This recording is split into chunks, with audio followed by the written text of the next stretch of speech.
NIC की officer है, वो भी बैठी है। वो साक्षरता अभियानों में रही है। 1990 के दशक में साक्षरता अभियान चले थे, आपने देखे होंगे। और भी कोई हो सकता उसमें अक्सर सैनिक रहा हो।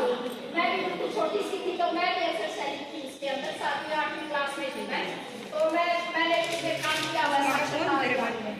अब ये 1990 में आया, उसके बाद से आया था ये अल्ट्रासाउंड जब आया तो सबको ये पता चल गया, अच्छा अल्ट्रासाउंड से केवल ये पता नहीं चलता कि भाई बच्चे की ग्रोथ ठीक हो रही है कि नहीं, साथ में ये भी पता चलता है कि भाई पेट में लड़का है कि लड़की है। ठीक है, तो जो लड़की है वो क्या है पैदा करनी है, लड़का है तो ठीक है, मोस्ट वेलकम, बढ़िया बात है।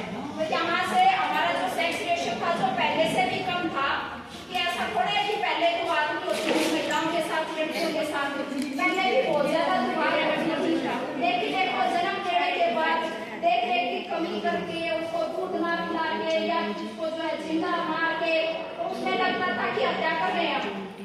वो बड़े पैमाने पे नहीं कर सकते थे, नहीं होती थी। बहुत सारे लोगों में दया जाग जाती थी और वो बेटियों को मारते नहीं थे।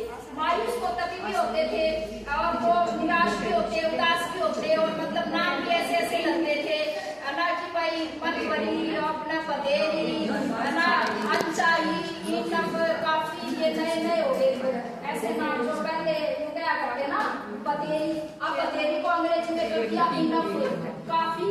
तो ये सब जो है अपने ये नाम सुने थे कि भी बहुत हो गया और नहीं चाहिए, बस करो।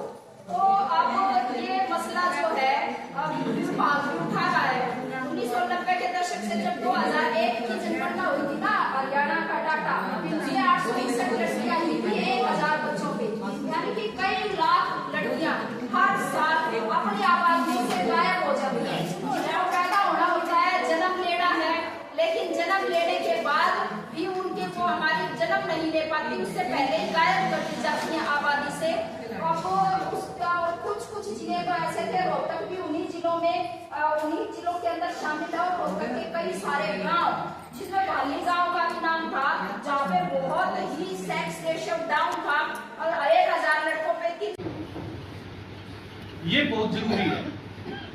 या तो आज का समाज हमारा इतना बिगड़ा हुआ है, समाज है हो चुका है, या तो वो ज्ञान से मानता है, खुद अपने ज्ञान से। अगर उसके अंदर वाकई में ज्ञान है और नॉलेज है उस चीज का, तो वो काम कुछ नहीं करेगा।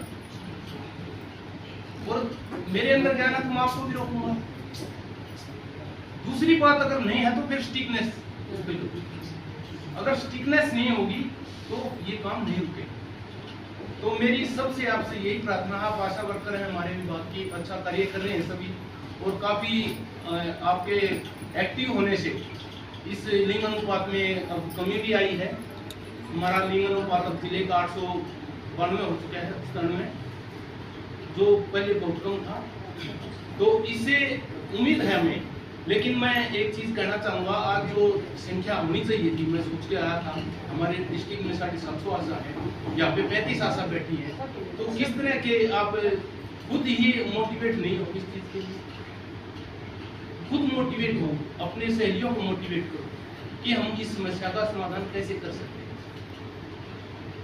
केवल एक चीज दिमाग में के डर से मत बैठो कि हमारे तो नोटिस निकल रहे हैं, इसलिए हम यूनियन लेके आज इस पे विचार करेंगे।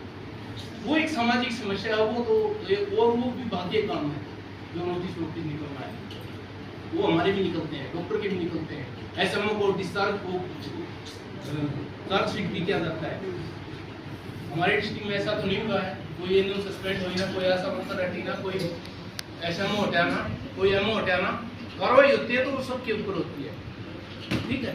लेकिन एक मोटो बनाओ, एक अपने अंदर ऐसा मानसिकता बनाओ कि हम इस समस्या से वाकई कैसे जूझ सकते हैं। लिंग अनुपात वाकई में एक समस्या है जो कि, और समानता के बारे में आप जानते हो कि लड़का और लड़की में कोई वो नहीं है, भेदभाव नहीं है, लेकिन उसकी तुलना में हमारा संख्या भी तो बराबर होनी चाहिए ना, तभी तो बैलेंस रहेगा, तभी आगे सृष्टि चलेगी। अगर उसमें हमारा बैलेंस बिगड़ गया तो मामला बिगड़ जाएगा। जहाँ पे कम लड़कियां आई वहाँ पे क्राइम बढ़ेंगे, है ना। तो ये सारी एक सामाजिक समस्या है, और मैं ज्यादा समय आपका ना लेते हुए अब एक तो ये इस तरह के ऑर्गेनाइजेशन, इस तरह के जो आपके सेमिनार्स हैं, वो मैं तो ये कहता हूँ कि अब क्वार्टरली करें, क्वार्टरली जरूर करें, क्योंकि और उसमें सारी डिस्ट्रिक्ट के 3 अगर हमारे पहलू मिल जाए, आंगनवाड़ी वर्कर, आशा वर्कर और रेनम, अगर ये तीनों ये ठान ले कि हम अपने एरिया में ये काम नहीं होने देंगे, तो मैं गारंटी देता हूँ हमारे जिले का सक्सेस बिल्कुल बढ़ेगा। कोई नहीं रोक सकता इस चीज को। अगर आप किसी चीज को छुपाते और छुपाते रहोगे तो मैं क्या, सीएमओ क्या, डीसी क्या, कोई भी कुछ नहीं कर सकता। ये आपका दृढ़ निश्चय होगा, आपका